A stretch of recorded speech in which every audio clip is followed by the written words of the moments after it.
Bolcom. Bolcom pour avoir une bonne communication. Bolcom, bienvenue chez vous. projet du lu yombul di nga si perte sa temps di nga si yàq sa xaalis parce que mënut a ñàkk boo bëggee lu nice foog nga génne xaalis boo bëggee lu nice foog nga jël sa temps di ko si def aussi parce que projet du benn du ñaar du ñett. asalaamaaleykum gars yi maa ngi nuyu ñëpp ci seen di rafetlu seen teewaay di leen bëggee di leen mosawu coono di wax ne waaw déplacer nit yombul quoi juste nag li taxoon ñu woo leen mooy pour présenter leen lii ñu def muy liggéey boo xamante ni daanaka liñ ci daj umpul ñu bëri ñu toog fii nii ndax yàgg nañoo xam général yàgg nañ koo gis yàgg nañ koo dégg kon bu ma génnewee lu mel nii am na ñoo xam ne du leen bett ndax lii ay at lañ ko togg ay at dafa jot nag mu ñor quoi ñu yekk ko. second round te comme si dina ngay gis ma nekk Souleymane te kii ñu néew ci armeel yi ñu yàgg Souleymane ndayam jàmm gën Jurbel toog ceebo mission bi Maguette Dane moo ko job daanaka yàgg na sax mais yàgg nañoo annoncé mission bi pour wan leen ne projet bi mu ngi ci yoon bi yàgg nañ koo job comme ni wax sànq rek moo tax ñu tuddee ko mission bi quoi boo gisee bu ci tudd quartier yi ñu wër nii yëpp parce que général foo dugg gars dañ koy bëggee tey ñi fi toog nii fu nekk la waaye jóge ñëw pour fekkee affaire bi moo tax aw ma seen fay son boobu ñoom laa ko tuddee moo tax ma tuddee ko mission bi.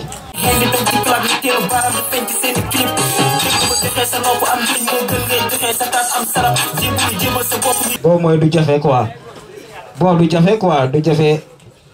ñëwal fekk si ma du jafe pour nga fekk si ma ci li ñu nekk nii mooy woola ci hip hop comme ñii nag dama leen a woo yéen ñëpp ngeen teew mais pour nga dem ba tiim ma day jafe quoi loolu genre égo trip la pour rappeurs yi nga xamante ne dañuy ram doxuñu waaw ñooñu ñoo koy moom quoi son son mooy sama son ci projet bi ni ko ñëpp bëggee man noonu laa ko bëggee. sama compte bancaire ok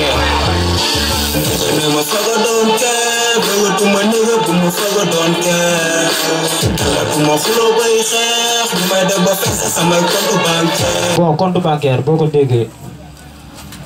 juste gëm-gëm la quoi gëm-gëm la mooy dara boo ci nekkee da nga war a am gëm-gëm ne man lii dama ciy tekki lii dama ciy avancé quoi parce que tamit waroo cee nekk rek di ci def xaalis hip hop bañ ciy financé ba léegi bu yàgg quoi war nañoo fay. fa mel ni dama juddu rek indis soobu ci sa yoon di gën a dis musuma woon gëm ne dina ma fay gis oh yeah artist moom ma njëkk a def ni ma mel ngi gis changé sama leewoon ma mel showbiz ak ma ba ci kaw léegi laa zombi artiste maa ngi ko def ak Wise Man forom kër gu mag bu nekk son boo xam ne aussi dañ koo job respecté ko Super Nigga moo ko prise moom aussi jàpp na ci projet bi bu baax bon artiste mooy taaru li ñuy def quoi artiste mooy général bu taxaw nii nga xool ko mu sañse mu jël boppam am lu mu ko melale loolu mooy jëmmi artiste.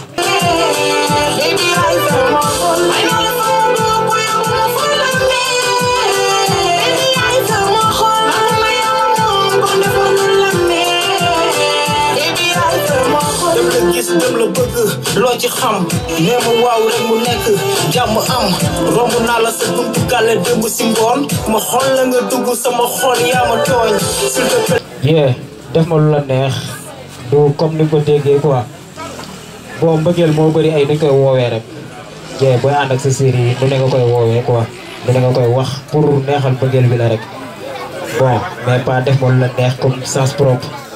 ok maa ngi ko defee comme Lobe mu nekk artiste boo xam dama ko fil aussi mu nekk jàmbaar ñu bokk secteur bi. mission non accompli na ngeen ma déglu ñu koy dégg dëgg ci kàddu leer mission non accompli na ngeen ma déglu ñu koy dégg. rongoñ dootul fer ci bëtu yaay bu gisul doomam bëgg a tekki soo bu géej la ba caabi buntu koomam joma tax mënuñu toog joma tax ñuy dox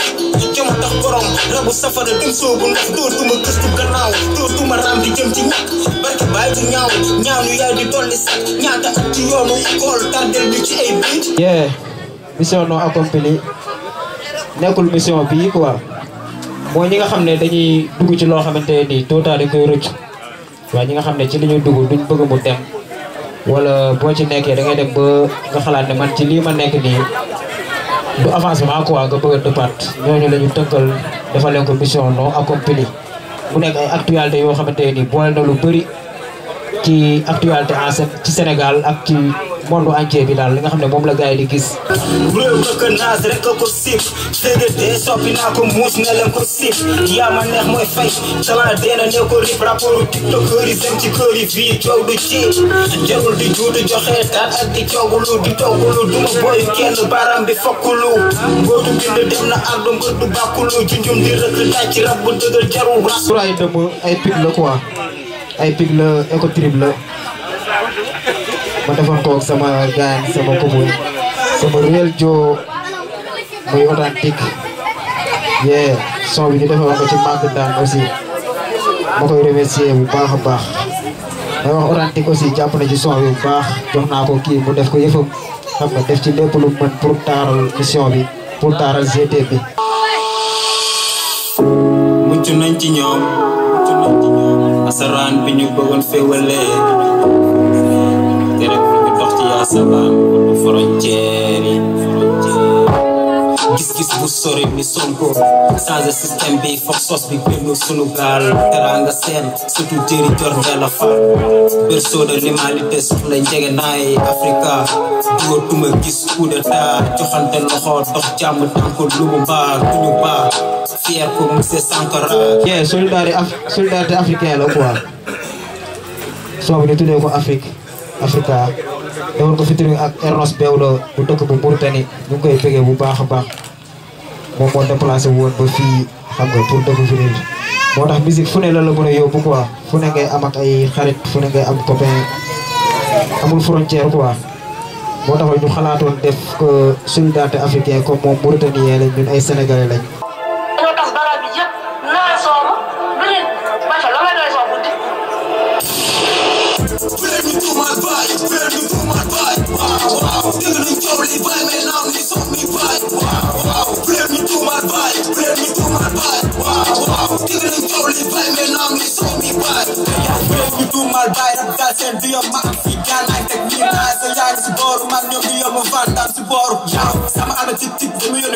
baaraamu tuuma la soo bi tudd boobu aussi ñu ngi ko defee ci Mr Mo maa ngi koy remercier bu baax a baax moom aussi jàpp na ci projet bi ma invité ci aussi sama boy yi nga xamante nii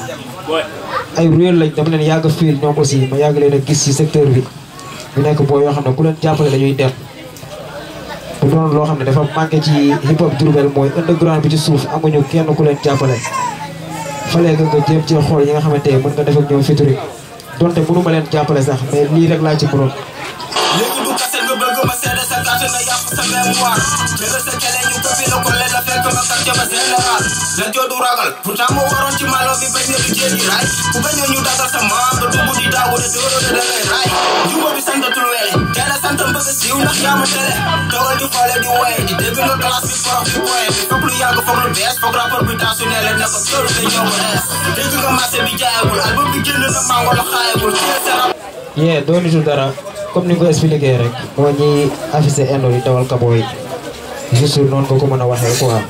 maanaam ki nga xam ne comme gars yi dañ la naan yow dafa yaa nga quoi yee parce que li ñuy wan ak li ngay dund ci suuf du bokk quoi loolu man foo dem da nga ko fay fekk moo tax xarit dafa war a dëggu bu dëgguwul sax day feeñ tout temps day feeñ yee genre mooy lay souligner. dama jur seen yaay mën a pause ku ci règle bu raar boo koy ruuf mu ne laaj am dose nekk kon naa fa jaar may jëri joor dale yow yaa nitu kees maa rey gouverneur of nday ñi ci des ñëpp ban mais bi moom ça ne passera ban mais bi ça ne passera ban mais bi moom ça ne passera ban son bi tudd bon mooy ki nga xamante nii à chaque fois moom li mu lay woon ak li muy dund bokkul day xaw a bokk ak DND bi mais wute na parce que rapport mënoo ñàkk di fréquenter genre yooyu noonu nit ci boppam sax mënoo ñàkk di fréquenter genre yu mel noonu te comme ay artistes lañ mënuñoo exprimer dara loo xam ne lu ñu neex la wala lu naqari la te duñ ko jaarale ci sound ci son koy jaarale mais lu ci ëpp day feeñ ci artiste ak moroomu artiste am lu ci ëpp day feeñ ci ouvrier ak moroomu ouvrier comme ñoo xam ne ñoo bokk lu ñuy dund rek fa lay feeñ. bon gannaaw bu ñu dégloo projet ba pare j'espère que gars yi luñ fi dégg yëpp danañ ko si temps et puis nice na gars yi am nañ si yaakaar di bëggee waat rek gars yi nga xam ne ñoom ñoo si nekkoon au début à la fin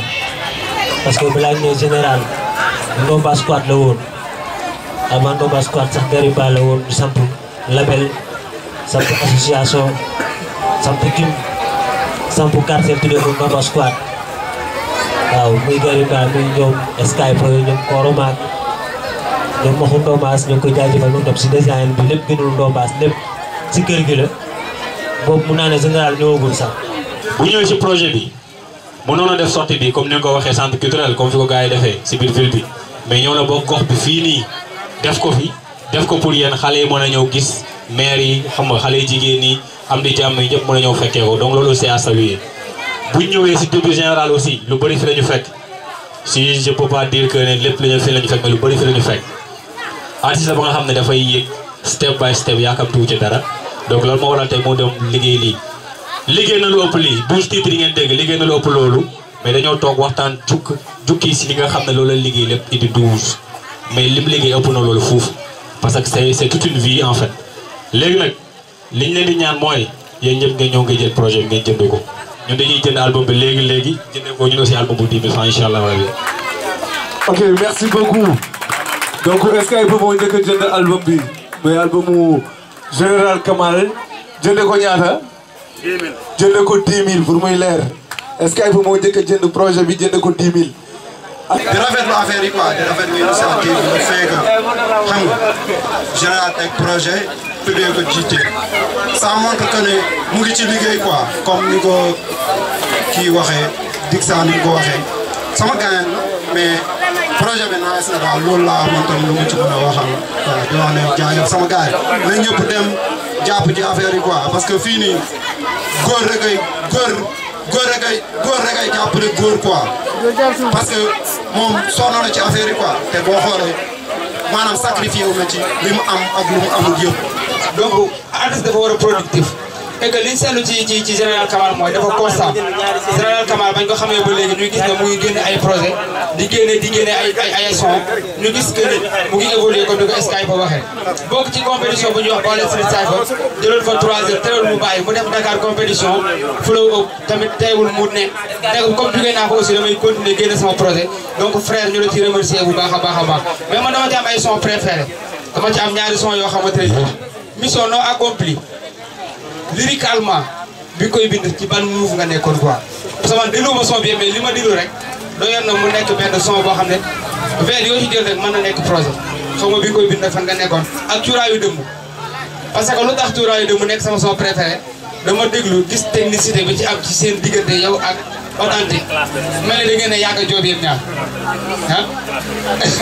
parce que dafa bàyyi ruube donc mu ngi noonu mu nekk loo xamante ne lu am importance la donc di la remercier encore di la féliciter di wax message bi ñëpp lancé rek moom la ñuy lancé à ce que projet bi bala cee kenn jàpp waa Ndayane ñoom dañu ci war a jàpp ba pare. mooy Général Kamal bi ma koy xam je crois que ni su ma juumul benn événement moo amoon man maa ko yéegal sur scène mais wallahi azim ba mu joué ba pare bi mu wàccee man. ba may yéegaat j'avais sax des problèmes pour mën a continuer ni nga xamante ni moom mooy événement bi parce que boobu naan ma koon bu baax after laa doog a xam ne frère Gary Ba la parce que Gary xamante nañ bu baax a baax donc mu nekk comme li gars yi wax léegi koo xam ne nii lay def à chaque fois day monter palier te loolu dafa baax si artiste tey bu fekkee ne dafa ñëw teg benn tànk fii après mu regresser sax la ñuy mën a wax mais à chaque fois Général Kamal day monter ay palier te dama gis si projet bi mu tuddee ko mission bi ñëwaat ci biir track yi def mission non accomplie yaakaar naa est-ce que nuance boobu noonu bàyyi ngeen si xel mu tuddee projet bi mission bi dem ba si biir indi leen benn track boo xam ne mission non accomplie la si sama xel mu gàtt mën ngaa teg sa mission war koo accomplir yow sa bopp mën ngaa jàpp ni accomplir nga sa mission ñeneen ñi jàpp ni mission non accompli la loolu si seen bopp lay nekk yow sa bopp mission bi accomplir na moo si nekk xaw ma ndax dégg ngeen maam déet beneen question bi bii question la cuuraay dëmm su xeeñee dëmm lan la dëmm di def dama leen koy laaj yi cuuraay dëmm bu xeeñee dëmm lu dëmm di def au moins ngeen wàcc sur le terrain di fekk si booy yi man soo ñuy fekk bëgguma mu toog bi nga xam ne tey conseil yu gën a mag si njaareem Skype wala peut-être kii sama frère bi di Dixa nga xam ne mooy sama fan si doom bi maa que ñii tey yéen dañuy soxla ñu mel ni yéen maa que loolu dafa nekk luy mën a épauler hip hop parce que ñun Ndayane fi tey boo waxee dëgg rek Ndayane mooy koñ boo xam ne tey hip hop dugg na fi waaw ma ko doon tooñ raxu nan ko